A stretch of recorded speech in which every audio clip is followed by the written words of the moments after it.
What's up guys? JM here. Welcome sa iyong fitness journey.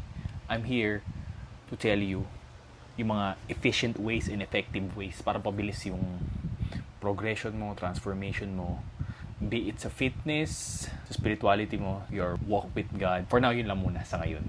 Fitness, spiritual fitness, and fitness journey. Yung buhat, yung exercise.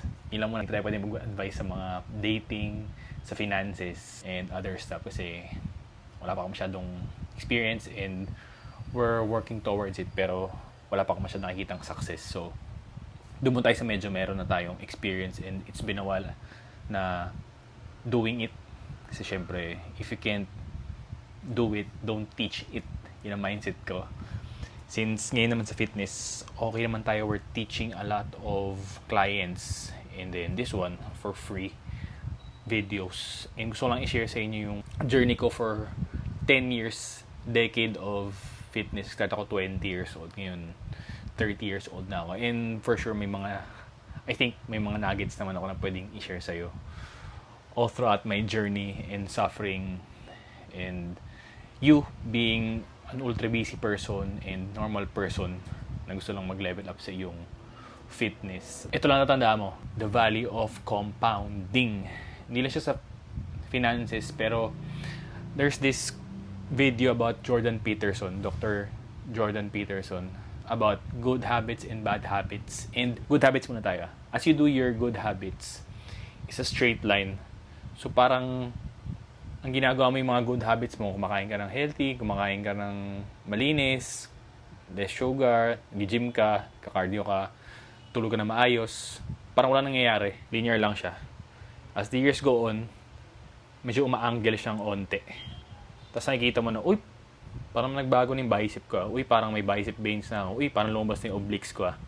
May mga changes ka na makikita as you consistently do yung ginagawa mong healthy habits. So, pantay, umakit ng onte, umakit ng onte, umakit ng onte. And throughout the years, parang stagnant, parang linear na pa ganito. Ganito, yung consistency mo. Pero may breaking point, isa, parang breakthrough. Pag tinamaan yun, gaganon siya.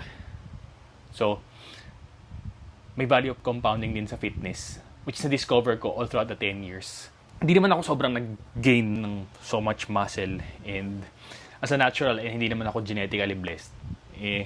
We're doing our best na gawin yung ating part para mag-progress pa rin tayo continuously. And, syempre, it's you versus you. Kung compare mo yung sarili mo from day 1 until now na ginagawa mo pa rin yung consistency, accountability. So, coming back dun sa hitting that breakthrough. And for me, personally, ang breakthrough is seeing the abs. Sobrang hirap na hirap kasi ako nun. Hirap na hirap ako nun. Pero linear lang siya. So, nagda-drop yung weight ko. I started tracking, started doing my cardio, consistent sa buhat, which is yung anchor ko. Though, medyo basura ako nung nag-start kumain. Basura ako kasi wala pa akong alam. Wala naman tuturo sa akin ng macros, ng calorie counting, tracking. Wala nang tuturo sa akin ng one-on-one. Nakaharap ko. Lahat nakuha ko lang din sa ginagawa mo ngayon. Nasa YouTube lang din. Ginagawa ko lang siya. Nanonood lang talaga ako. More on maximum research lang talaga. And following people na nagwa-vlog din. Like Christian Guzman, Jeremy Buendia. Yan, papanood ko sila noon. It came a point na market siya. Ibig sabihin, nag-progress ako, nag-drop yung body fat ko. Tapos, lumalakas ako. And then, one day na lang ako nakita yung abs ko. So, na-confident ako bigla. Pero, seeing my abs, syempre marami pa akong nakitang weaknesses. Wala pa ako masyadong muscle mass. Nung time na yun, mas lalo. And then, nakakita pa ako ng mga new perspective na, uy, pwede pala to. Maraming ways kung paano i-approach yung fitness. Kahit ultra busy ka. So, pag ganito siya, yan. Bigla siyang gaganon. Bigla siya magko-compound. So, parang ito yung chart. Ito yung laptop ko. Yan. Yan. Ganyan itsura. Ganyan itsura nung value of compounding. Ganon din sa fitness. So, make sure lang na inaalat mo yung time mo sa consistency. Paulit-ulit lang. Imagine mo ngayon, starting out hanggang ngayon, nag-i-incline press pa rin ako ng dumbbells. So, nag-i-increase lang siya ng weight. Pero, yun talaga yung nagiging klase ko. Sample lang ng exercise. Paulit-ulit lang. Putting the repetitions in sa base sa aking experience. And it started out like this. And I think dun sa ganito ko, yung sa take off, take off part yan. Take off part. Mga dito ko, pwede pa naman tayo top of top na. Siyempre, we're working towards it. Pero, yung nag-take off yung dito sa part na to, yan. Nag-take off dito. Yun yung nag-start na yung mga tao na tanungin kung ano yung ginagawa ko. Doon ko nagkaroon ng click for me na parang nag-take off yung fitness, intelligence, and then fitness experience. Nung may mga nagtatanong na sa akin kung paano yung ginagawa ko, doon siya nag-start. Yun yung for me, yun yung, wala naman akong muscle gain na bigla ako nag-gain kagad ng 30 pounds of muscle. So, hindi naman ganun. For me, yun yung, I think, yun yung compounding ko. Yun yung took off nung compounding. So, keep that in mind pag nag-start kayo or gusto mo maging efficient sa iyong goals. Kasi ngayon, dahil na ako sa medyo nakabili na tayo ng experience, kunyari, ibalik mo ako dun sa yung body ko, maging day 1 body. Pero yung mind ko same ngayon. Mas madali ko siyang babalik sa katawan ko ngayon. Since alam ko na lahat yung systems, yung mga moves na pwede kong gawin, agad-agad. Hindi na ako makangapa kasi alam ko na yung tamang gawin. Yun yung advantage kapag kept doing it for a long while and then babalik ka dun sa biglang day 1. It's actually valuable and skill talaga siya. JM, gusto mo talaga mapabilis Gusto ko talaga ma-achieve yung fitness goal ko agad-agad. Gusto ko agad ma-hit yung fitness goals ko na mabilisan since busy ako.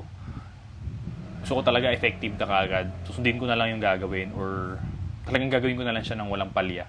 Gusto ko mabilis. Ito yung na-realize ko sa chart na to. Ito, nakita nyo to. Yung speed, di ba mas mataas yung angles niya dito. Yan. Ito, so kailangan mo talagang daanan to. Yan. Kailangan mo daanan yan kung gusto mo ng talagang kailangan, para ma-achieve mo to, kailangan mo talagang daanan yung days na linear, na walang masyado nangyayari. Pero ito, pag kumuha ka ng coach, or may coach ka ngayon, or you have coaches, kunya nandito na yung coach mo, pwede niya yung mga lalaman niya about fitness, pwede niyang dalhin yung angles na ganito dito sa starting point mo.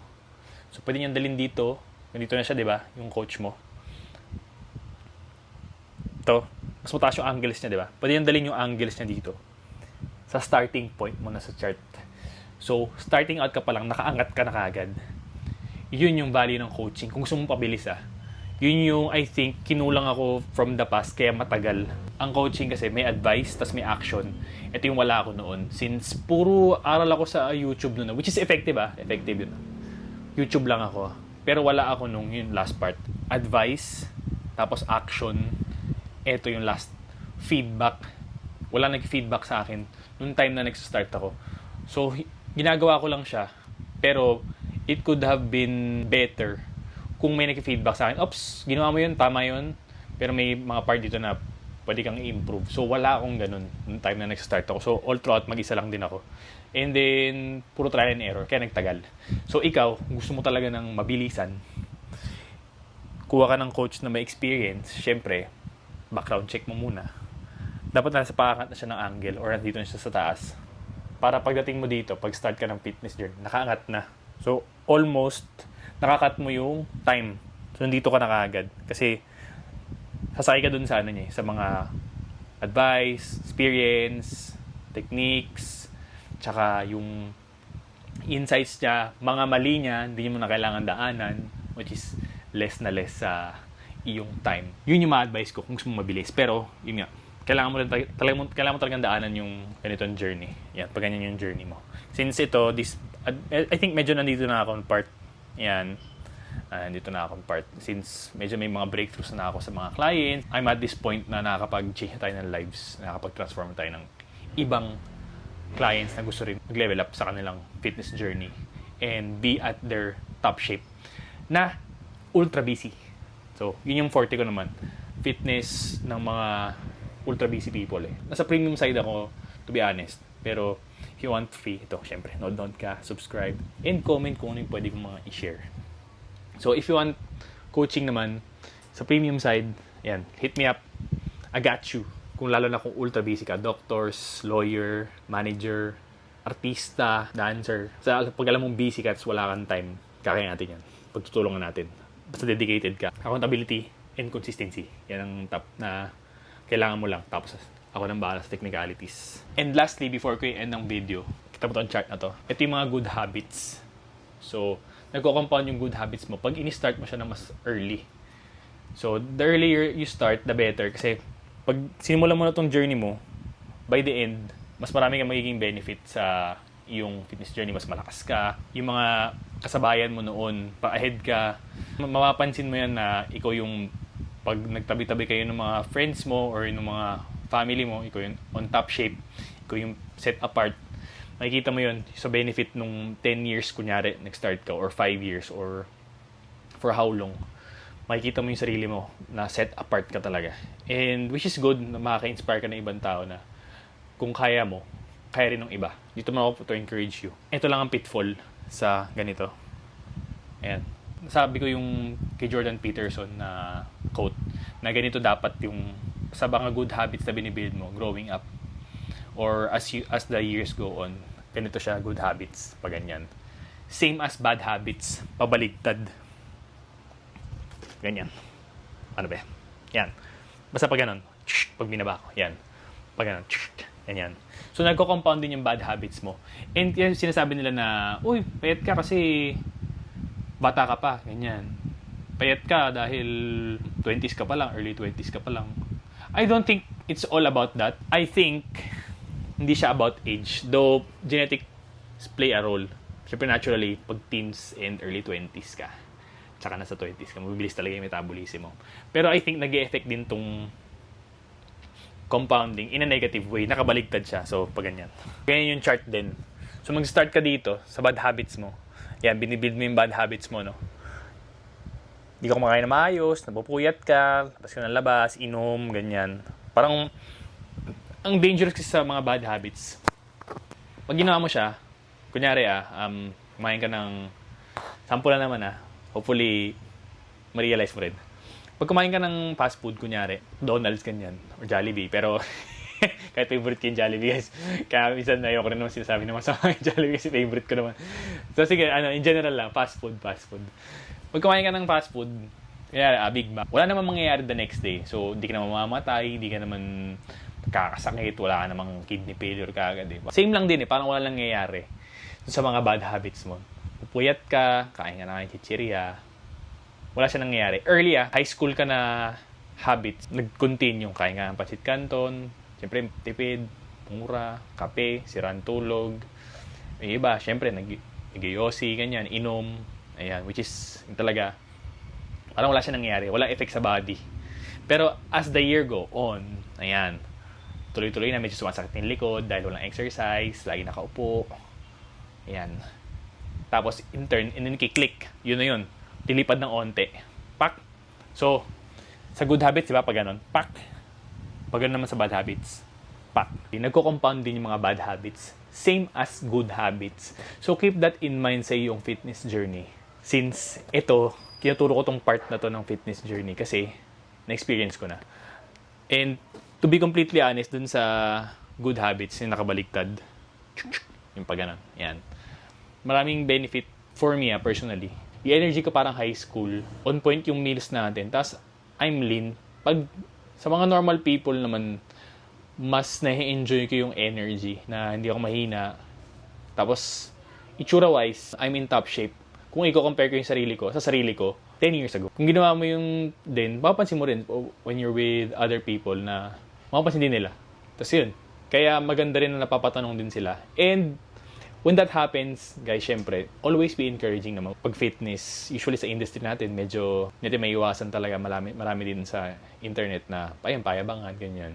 I don't wanna be like that. Syempre, be salt and light naman ang goal natin sa buhay. So, be encouraging na, paano ba to? Tapos ikaw, be open, makinig sa mga struggles nila.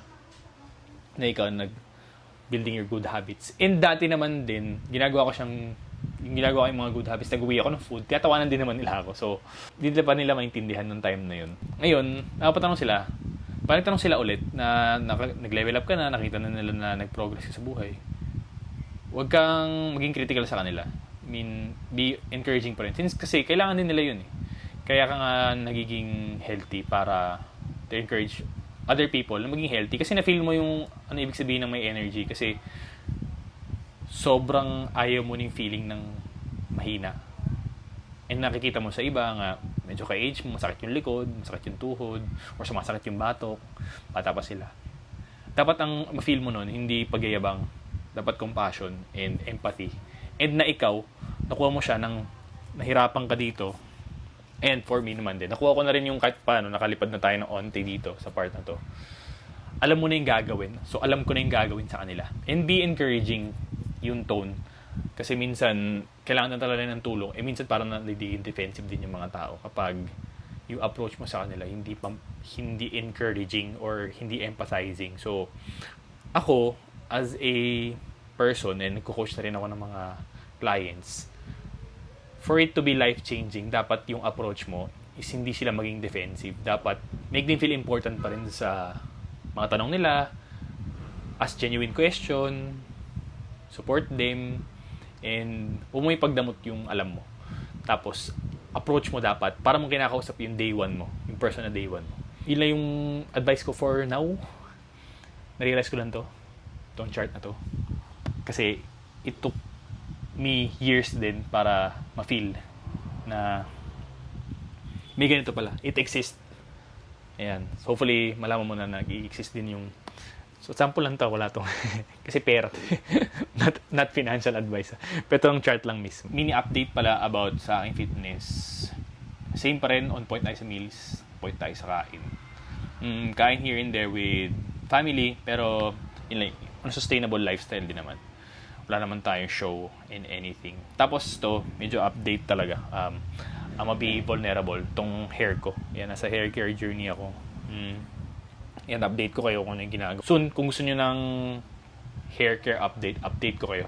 Let me know in the comments. Si-share ko to sa inyo kasi nag-benefit din ako dun sa took off. Kasi I had clients na already.